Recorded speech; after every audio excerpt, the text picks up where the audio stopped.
ইরানের বিরুদ্ধে চলমান অভিযানে নিজেদের সবচেয়ে শক্তিশালী JASSM-ER ক্রুজ মিসাইলের প্রায় পুরো মজুদ ব্যবহারের সিদ্ধান্ত নিয়েছে পেন্টাগন। পরিস্থিতি এতটাই বেগতিক যে প্রশান্ত মহাসাগরীয় অঞ্চল থেকে সংরক্ষিত অস্ত্র সরিয়ে এখন ইরানি ফ্রন্টে আনা হচ্ছে।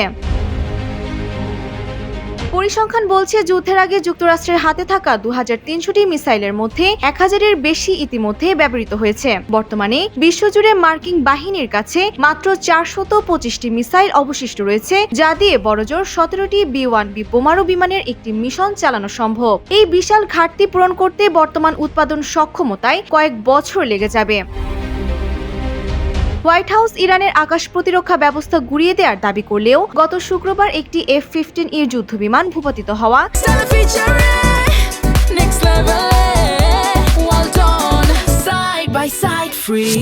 এবং 12টিরও বেশি MQ-9 ড্রোন ধ্বংস হওয়া সেই দাবিকে প্রশ্নের মুখে ফেলেছে। মার্কিন প্রেসিডেন্ট ডোনাল্ড ট্রাম্প ইরানকে প্রস্তর যুগে পাঠিয়ে দেওয়ার হুঁশিয়ারি দিলেও অত্যাধুনিক মিসাইল ফুরিয়ে আসে এখন পুরনো B-52 বিমান দিয়ে সস্তা JDAM বোমা ফেলার পরিকল্পনা করছে ওয়াশিংটন। অন্যদিকে ইরানের 1600 ব্যালিস্টিক মিসাইল ও 4000 শাহেদ ড্রোনের ঝাপটা সামলাতে হিমশিম খাচ্ছে মার্কিন ইন্টারসেপ্টর ব্যবস্থা। লকহিড মার্টিনের মতো প্রতিষ্ঠানগুলো উৎপাদন বাড়ানোর চেষ্টা করলেও যুদ্ধের তীব্রতার কাছে তা নগণ্য। ফলে এই সংঘাত কেবল মধ্যপ্রাচ্য নয়, বরং দীর্ঘমেয়াদে আমেরিকার বিশ্ব সামরিক আধিপত্যকেই বড় চ্যালেঞ্জের মুখে ঠেলে দিচ্ছে। Desk report, Bangladesh bulletin.